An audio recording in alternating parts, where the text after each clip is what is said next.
Traveling with the family. We rewarded good old Jason for being so serious and kind. Drinking trips are the best. When I called my husband, Dave, he was having a great time drinking at his destination. His cheerful attitude makes my blood boil. Despite this, Lisa was crying at home in the dark, holding the baby, all because of Dave and Jason. Lisa's hair was ruthlessly chopped off, and the left side of her head was almost completely shaved. She didn't even have eyebrows left. It seems that the two men punished her for having an affair. Chill out, Dave snapped. I couldn't believe that Jason, who seemed like a fine young man, could commit such a heinous act. I don't need this family, these memories, nothing at all. I've decided to leave Dave and Jason as well. I don't have any regrets or emotions left. I am Marilyn. I'm a housewife in my late 50s who finds my work to be my passion. Right now, I'm extremely elated. That's because my only daughter, Lisa, is getting married. Today, Lisa's boyfriend, Jason, came to greet us at our home. My husband and I, along with Lisa and Jason, sat facing each other. Jason sat straight like a student at a job interview, blinking a lot, clearly nervous. I fell for Lisa, my reliable senior, and pursued her relentlessly. I almost gave up after she turned down going to movies and theme parks. But bonding over drinks after overtime was what brought us closer. Stop it, that's embarrassing. You don't need to share that much. Jason scratched his head shyly. Really? Sorry, I thought I should tell your parents about our meeting. The two of them have a senior-junior relationship at work. Lisa is 4 years older than Jason and is turning 30 this year. It's one of those older wife stories. He seems like a kind-hearted man, so it might be a home where Lisa takes the lead. Jason must be very nervous. His hand was slightly trembling as he lifted his coffee cup. After drinking his coffee, Jason declared, I will, without a doubt, make Lisa happy. Jason, please take good care of Lisa. Yes, of course. I was relieved to see that my daughter's future husband seemed sincere. After seeing Lisa and Jason off at the front door, I returned to the room. While Jason had been nervously sitting, Dave was lying on the sofa fiddling with his phone. Throughout the greeting, Dave didn't utter a single word. He's usually not very talkative, but he could at least manage greetings like good morning. This time, he didn't even manage a yeah or an okay. He was just looking away with a stern face. It wouldn't be an exaggeration to say that Jason was nervous because of Dave's attitude. During the greetings, I apologized to Jason, saying, he is just nervous. He's not angry, so don't worry about it. I've heard that fathers are often more shocked about their daughters' marriages than mothers. He looked angry, and I imagined he was sulking inside, thinking, I don't want to lose Lisa. It was kind of endearing. Jason seems like a good person. When I mentioned it, Dave grimaced and said, huh? He often stays quiet when in a bad mood, but rarely loses his temper. His sudden grumpy tone made me stiffen. That's a good person? You have no eye for people. He's just sucking up. Look, the booze he brought. It's my favorite. But it's expensive and I don't buy it often. Ah, I hate it. He thinks giving me expensive booze will make me happy. He probably researched Dave's favorite from Lisa to pick the perfect gift. I don't understand why there are complaints after receiving his favorite item. Same company as Lisa, huh? Must be that unnecessarily big, famous company. So what if it's a big corporation?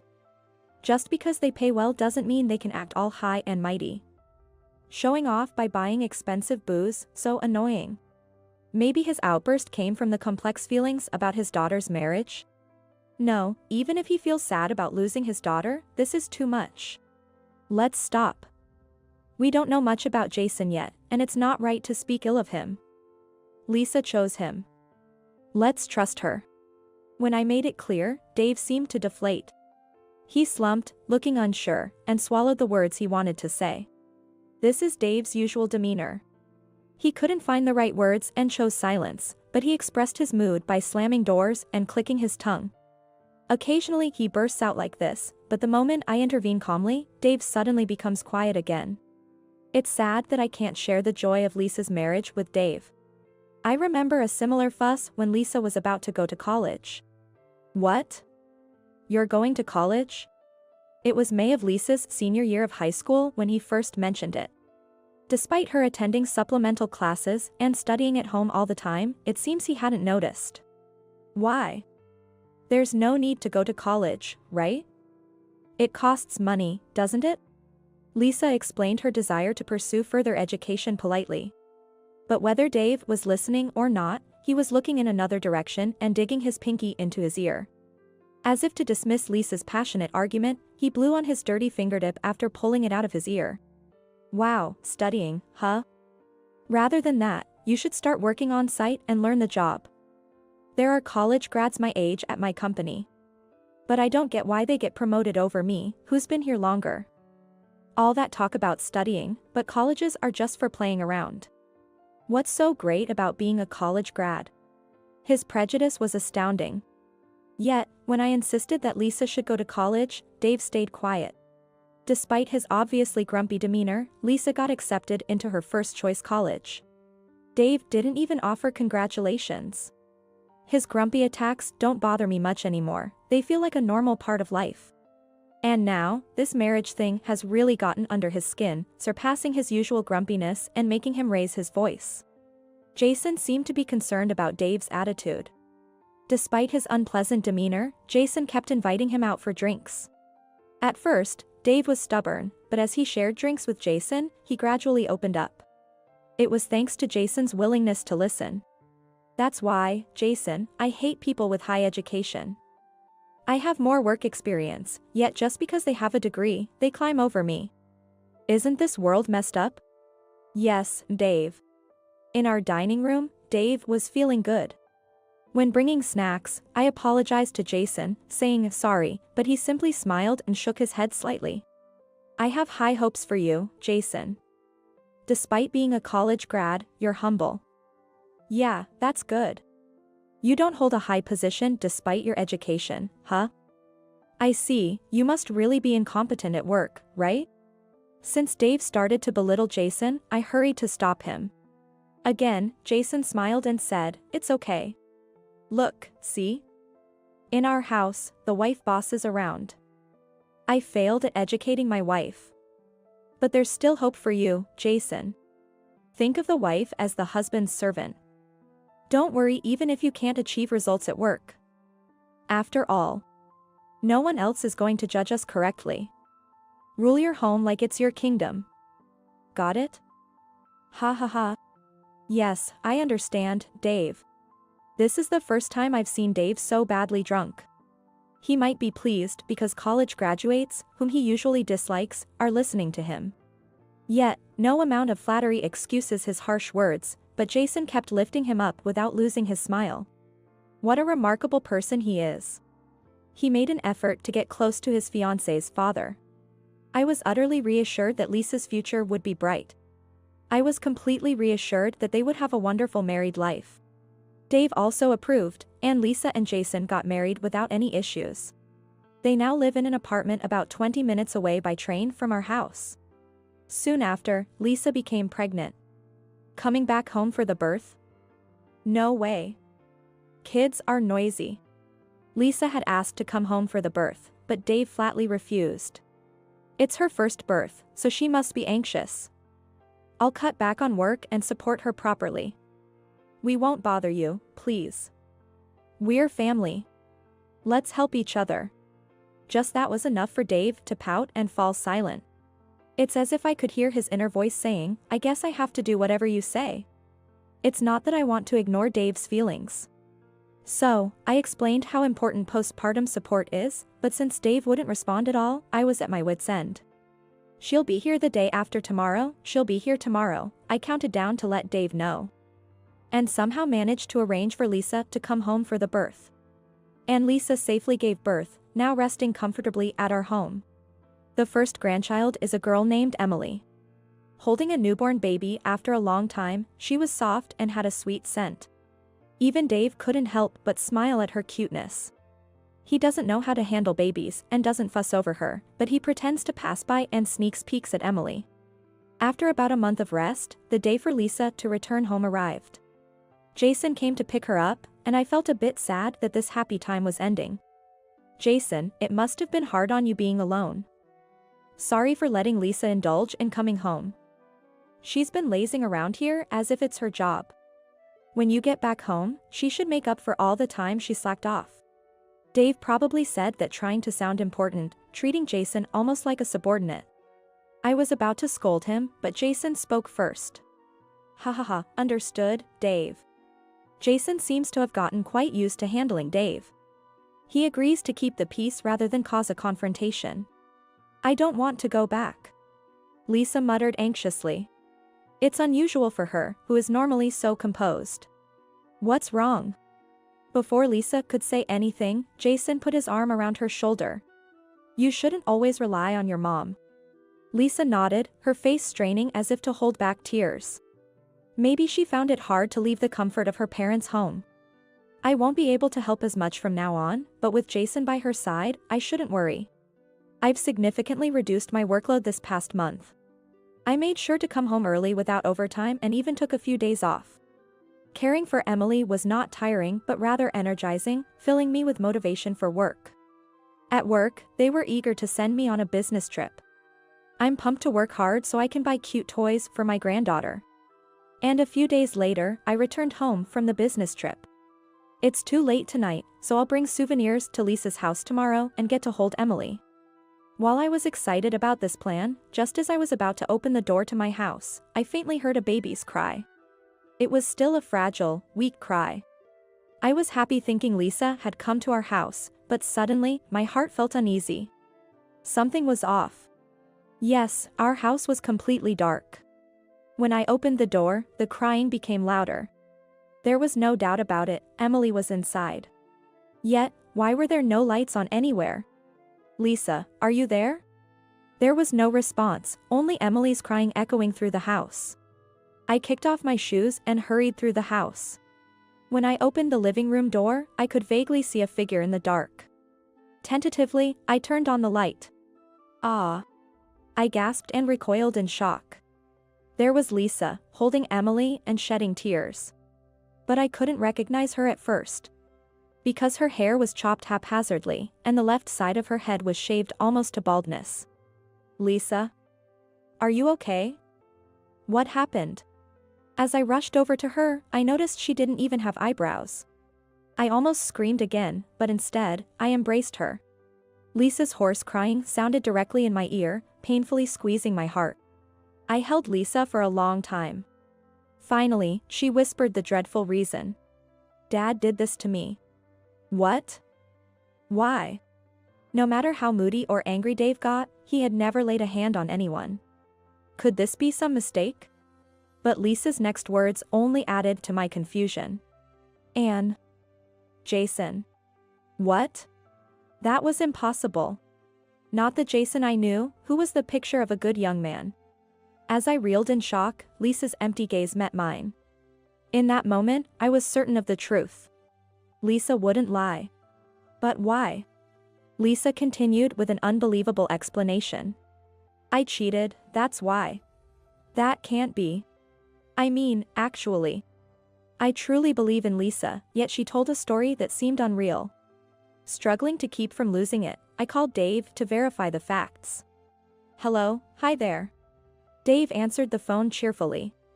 It sounded noisy in the background, like he was out somewhere. Apparently, he was drinking. Where are you right now? I took a deep breath, trying to ask gently, but my tone came out harsh. However, Dave seemed too happily immersed in his drinking to care. On a family trip. Family trip with whom? With Jason. I rewarded that serious and kind Jason. A drinking trip, the best. You also act all important with your business trips. Probably just eating local delicacies, right? There's nothing like food and drink on a trip, huh? Despite Lisa trembling right next to me, Dave responded cheerily on the phone. He seemed to have forgotten that my business trip ended today. A drinking trip, just the two of you? What about Lisa and Emily? She's on house duty. Had a bit of a situation, you know. We needed her to cool off, so we just had to get out. Struggling to respond with a "I see you" was painful, and I moved the phone away from my ear. While anger overflowed within me, confronting this cheerful man now felt pointless. Men need a break too. It's unfair how women always use kids as an excuse to take time off. That's why I took a week's leave. Let the folks at work realize they can't manage without me. When you get home, expect a mess I didn't clean up. You think I'm a cleaning robot or something? In the background, someone cheered, "That's right." Regrettably, it was Jason's voice. Any faint hope that Jason was merely swept up by Dave was crushed. As I stood there dumbfounded after ending the call, Lisa said, "He wasn't a good person." Actually, it was Jason who. Tears overflowed from her eyes again. Even Emily, who had been falling asleep in my arms, began to fuss. I couldn't bear to see their sad tears any longer. Hurting you, and then going on a family trip. What family? What were those 30 years we spent with Dave, living as a family? A father who could so easily discard his own daughter after 30 years of care is no longer needed. To Lisa, still trembling, I asked quietly, "Do you need such a family? Should we just let them go?" As I spoke, 30 years of memories flashed before me. The day Lisa was born. The first time she called out Daddy. Dave had been overjoyed, crying and jumping around. At least when Lisa was young, he seemed to truly love her. I almost convinced myself he wasn't all bad, but then I remembered how he'd get moody over trivial matters, again and again. He once left Lisa and me in a distant park because she called Mommy more often than Daddy, sulking abruptly. The bad memories outweigh the good by 100-fold. And now this treatment of Lisa. As a family member, Dave was no longer necessary. Lisa, still shaking, looked me in the eyes, her resolve clear. "I don't need him." Hearing her reply, I nodded deeply. We don't need them, not this family, not the memories, nothing. I resolved to discard Dave and even Jason. No remnants of attachment or affection remained. A week later, my phone was bombarded with calls from Dave. Out of annoyance, I finally answered. Bracing for a shout, I lightly covered my ear, but Dave's voice lacked its usual force, almost tentative. The house, it's not, here." When I didn't respond immediately, Dave continued, increasingly bewildered. "I'm pretty sure I'm at the right place, but there's no house, you know?" "Right, Jason, there's no house, right?" "No, there isn't." He must have felt like he was in a dream. Anyone would be confused if something as fundamental as their home had vanished. When they returned to the familiar place where our house once stood, there was nothing left. No gate, no flower beds, not even the large house itself. Just a clean, empty plot of land. Ah, that plot, I sold it. You sold it? What do you mean, sold it? Dave's voice cracked, the reality hitting him. So overwhelmed by the situation, Dave seemed incapable of comprehending it. I sold it to the real estate agency. The house was getting old, and more importantly, I didn't want to live in a home soaked with memories of you. I thought I might as well tear it all down. It was in my name, so I did what I wanted with it. No way, you're kidding, right? Dave's deflated lament was nauseating. Ignored or yelled at either was unpleasant. But his weak, whiny demeanor was incredibly irritating. Dave always felt inferior to me, burdened by a sense of inadequacy. This was because I earned more than he did. I never blamed him or looked down on him for it, but it was always on his mind. No, but how can you just do this on your own? Why? I wonder why he is wondering why. He must know some reason for such drastic measures to be taken. It's about Lisa. Oh. He surely hadn't forgotten about Lisa while indulging himself for a week. No, you've got it wrong. It's Lisa's fault. She cheated, can you believe it? Cheating? Yes. That's why I cut her hair. Shaving is a form of penance, right? I figured if I made her look like that, no man would touch her. And she couldn't cheat. As if a mother with a newborn had time to cheat. But apparently, Jason had suspected her of infidelity. Jason abruptly interrupted the phone call. Listen, Marilyn. Lisa sometimes doesn't do any housework all day. Then what was she doing all day? That means she's with a man. Right, Dave. So the simplistic conclusion these two men reached was that she was cheating. Why couldn't they think of childcare as a reason for not being able to do housework? Clearly, they were completely disinterested in child rearing, leaving it all to the wife. There's evidence. I saw texts on Lisa's phone with a guy from work. Thanks for the baby gift. I confronted Lisa and she admitted it. The man even gave her a designer bib as a present. A deep relationship, exchanging gifts. I had already heard the circumstances from Lisa. A particularly close female colleague had brought gifts from several colleagues for the baby. Ordinary people wouldn't suspect foul play over baby bibs and socks. So I thought I'd get Dave to scold her, and to make her repent, he started cutting her hair. Classic Dave. Teaching the wife her place below her husband.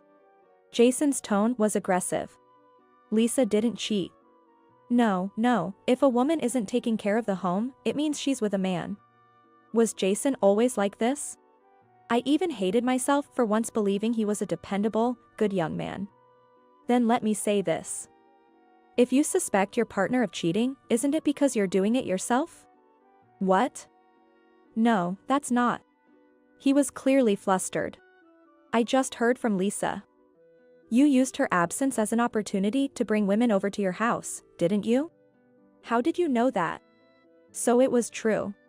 You seem to take Lisa for granted, but we see right through your actions. I heard him gasp. Bringing different women to the house every day, making them do everything from housework to taking care of your needs, paying them money. Did you use those popular dating apps? You must have enjoyed feeling like a king. In fact, Lisa was aware of all Jason's betrayals. When she confronted him about his infidelity, he turned aggressive and harmed her. Wait, Jason was cheating? Despite Lisa's accusations, the foolish Dave had completely trusted Jason. Perhaps Dave favored Jason, the son-in-law who had grown close to him, over his own daughter. Are you kidding? Oh, so Jason cheated in retaliation because Lisa cheated? Jason fell silent. Even if he was influenced by Dave and his personality changed, it doesn't excuse the egregious mistakes he made. Since when does anyone destroy a house out of spite for infidelity? Dave still doesn't grasp the gravity of his sins. It's not just about the cheating. I'm angry because you hurt Lisa. Even after all this, Dave and Jason seemed nonchalant. What? She was injured? I don't remember cutting her ear with scissors. I used a hair clipper for the first time, it was quite easy. Maybe I could become a barber. The conversation was going nowhere. Lisa had to face them alone and ended up being hurt. She must have been terrified. She surely worried about Emily possibly being harmed too. Anyway, I've had enough of you, Dave. As you can see, you have no home to return to. Since you seem to prefer Jason over Lisa, let him take care of you. All your belongings are at Jason's place now. Of course, neither Lisa nor Emily is there. Upon my declaration, I heard two voices utter dismayed. Oh no. I had braced for a furious reaction, but perhaps the shock of coming home to find their house gone was too much to grasp immediately. After hanging up, it wasn't long before the two arrived at Jason's apartment. Lisa and I could monitor their actions and words in a certain way. Wow, a mountain of cardboard boxes. These are your things, right? To think Marilyn actually destroyed the house, she must be really angry. What are we going to do? It's really gone. I always knew my wife looked down on me. She may have an education and earn money, but as a wife, she's a failure. He continued to insult me even now. Wait, so Jason was cheating for real? And it wasn't Lisa's fault? I did give money to women for fun. Dave held his head in dismay. Why did it get out? If you're going to fool around, you have to do it smartly. It's annoying to have to apologize to Lisa now. I didn't cheat. I don't know anything is the only way to stick to it. Understood. Dave then slumped heavily into the sofa, his foot tapping nervously. Well, Lisa received gifts from a man too, and most of all, my wife destroyed the house. She's overwhelmingly at fault. Yes, we did nothing wrong. He might be pretending to be confident while panicking inside. Despite knowing it was futile to talk, I couldn't hold back. Who did you say did nothing wrong? Yikes. My voice suddenly echoing in the room made Dave scream and jump like a startled frog. I thought you might have some remorse, but it turns out you're only thinking about yourself. What? Where are you? Dave and Jason rushed together, holding hands and looking around. They kicked at the cardboard boxes, suspecting I might be hiding inside. As I said before, I can see everything you're doing. I've been watching the whole time, with this camera. A camera? The two searched the room and finally noticed the camera on the shelf. Lisa and I were watching them through a nursery camera we had set up inside the room, monitoring the video on our phones.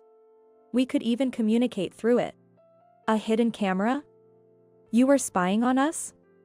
Don't mess with us. That's a lie. Jason's face, twisted in anger, filled the screen in close-up. As Lisa clung to me, she took a deep breath and declared resolutely. That's not eavesdropping. It's merely a camera to watch over the child. Eavesdropping is eavesdropping. How dare you, woman? Next time, shaving your head won't be enough, I'll make those eyes of yours useless. Confronted with this raging Jason, I was at a loss for words. The mask of the good young man was shattered completely. On the last day of her hometown visit, I remember Lisa's profile as she whispered, I don't want to go back. Apparently, after their marriage, Jason had changed. Although both Lisa and Jason worked, Jason slowly started to assert that housework was the woman's responsibility. And that a woman should serve her husband.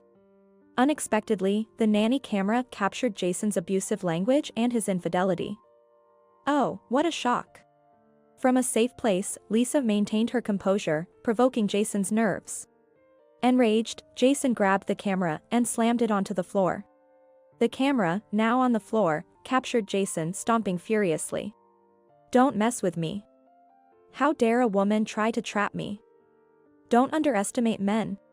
Despite graduating from a prestigious university and working for a significant company, Jason's behavior was childish. I thought he was just going along with Dave, but perhaps he genuinely resonated with his statements. Jason, do you have a complex about yourself? Is it because Lisa earns more as she is your senior? If so, instead of attacking others, you should enhance your skills and aim higher. It's because he lacks the ability, so he blusters, Lisa murmured. While stomping like a child in a tantrum, Jason continued to hurl vile words, denigrating Lisa's character. How dare a woman be so presumptuous? A barrage of unbearable abuse followed. After listening for several minutes, Lisa softly said, This camera has a recording function, you know. Instantly, the verbal abuse stopped. The abusive language shifted to pained crying, I didn't mean it like that. I love Lisa, so I was just being indulgent, he began to backtrack. There is nothing more nauseating than the tears of someone who had been arrogant just moments ago. Lisa and I felt sick and ended the call. Jason dragged Dave in front of the camera, and together, they started to apologize. An apology like a performance now is too late. From here on, this is what I heard from Lisa. The next day, Jason showed up to work with a haggard expression. It was his first day back after a week of leave, and the stares from his colleagues seemed to pierce through him. What's wrong? Are you worried about my swollen eyes? It looks a bit like conjunctivitis, doesn't it? His eyes were red and swollen from crying during yesterday's apology. Even as he tried to laugh it off, the cold stares from his colleagues continued. For some reason, he seemed crushed by an atmosphere filled with overt hostility. Then Lisa showed up. Though it wasn't strange for her to be there, as she was an employee of the same company, Jason looked as if he had seen a ghost. Why are you here? Jason screamed. I came to thank everyone for the baby gifts. What? Now?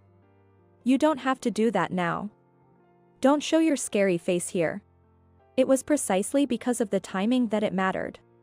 Lisa was wearing a hat, but it was still obvious at a glance that her eyebrows and front hair were shaven. No one could fail to be shocked by her appearance.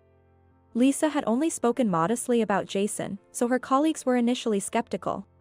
But Jason's panicked response made them realize what the truth was. It's not true, I did nothing wrong. She was a bad wife, and I haven't done anything. I don't know anything. No matter how much he tried to dodge, he couldn't escape the truth. Afterwards, Lisa and Jason divorced. The reason for the divorce spread quickly through the company, and Jason ended up on tenterhooks. Even though he clung to his job at the large corporation, that too came to an end. Fired, terminated. No way. After enduring bullying from the entire company, terminated? Lisa had reported his abuse to the police. Jason was prosecuted at home and received a fine. He might have thought it wasn't a big deal because he didn't end up in prison, but a criminal record sticks regardless. He can't complain about being dismissed for misconduct.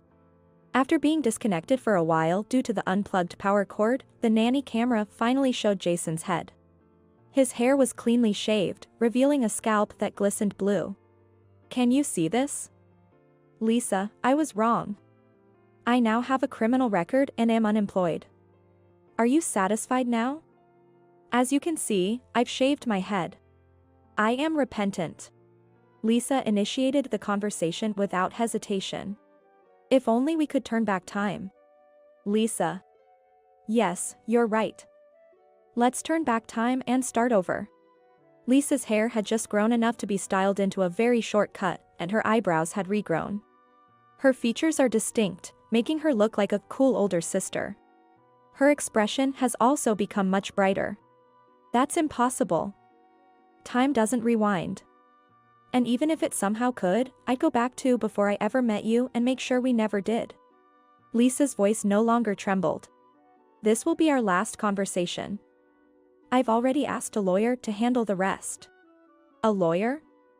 We're already divorced, what else is there? Child support for Emily. Jason, who had been kneeling, punched the floor. I'm unemployed, you know? I've been caught by the police, too. You're still going on with this? Inhuman. She immediately turned off the call. There was no time to listen to his abuse. As for Dave, the cause of all this turmoil, he's been resisting divorce from me, groveling. Dave was also dismissed from his long-term job due to his criminal record from assaulting Lisa. Now without a home or job, he likely doesn't want to lose his family as well. He's even ambushed me near my workplace. I got mad because Lisa earns more than me. I thought I'd discipline her with Jason, sort of teach her a lesson. I may have gone too far. But I meant no harm. It seems Lisa was attacked due to his inferiority complex. You meant no harm? That's right. I had no bad intentions. I'm shocked it's turned into such a big deal. Having the police involved in family matters is terrible. But I can forgive that. It's unclear why he thinks he's in a position to forgive. Hurting someone without malice is even more terrifying. You don't understand what you did wrong, so there's no chance for rehabilitation. I can't bear to be near such a dangerous person. I gotta protect my precious daughter and granddaughter from being harmed again. But Lisa is my precious daughter too. Are you trying to take her away from me unilaterally? We're family, aren't we? It's infuriating to hear him talk about family. Dave shamelessly clung to me. Where are you guys living now? Let's live together as a family again. I have nowhere to go. When I tried to return to my parents' house, they said, "You are no longer a son to us," and wouldn't even open the door. Did Lisa tell on me? Even my dad has abandoned me. So I have no one but you guys to rely on. Lisa had informed my in-laws herself about what happened. Her grandparents had been so shocked by her pitiable state that they became dizzy. Even if he is their biological son, they would not welcome Dave, the mastermind. Ultimately, Dave has no place to go. He pathetically settled in the empty lot where our house once stood, spending several days on the bare earth. Of course, he was reported as a suspicious person to the police and lost that spot too. In the end, Dave ended up at Jason's place. Though the living room camera had been unplugged, the bedroom camera was still connected. Hey, haven't you found a job yet? I guess people without a degree really are no good. What? You're just a temp worker. I get hired even with a record because I'm smart. Unlike someone who can't even get a temp job with a record. Such petty squabbling ensued. Despite their bickering, they surprisingly seemed to get along. quietly, Lisa deleted the nanny camera app. There was no longer any interest in spying on their fate. It looks like they'll soon be unable to pay the rent on the apartment from just Jason's part-time job earnings. And they'll end up homeless together. Meanwhile, I live peacefully with Lisa and Emily. More than 6 months after the incident, Lisa's hair had grown enough to cover her ears. As her hair grew longer, her smile gradually returned to its former brightness. I was worried she might become withdrawn, but she didn't want to waste her maternity leave. She's been energetically going out with Emily, showing how resilient she has become. There was something to learn even from such a father. There are things more important than education or income. As Lisa stroked Emily's head, her face radiated genuine kindness. Opening her small mouth wide to reveal 2 little teeth, Emily smiled brightly. I want to protect this smile.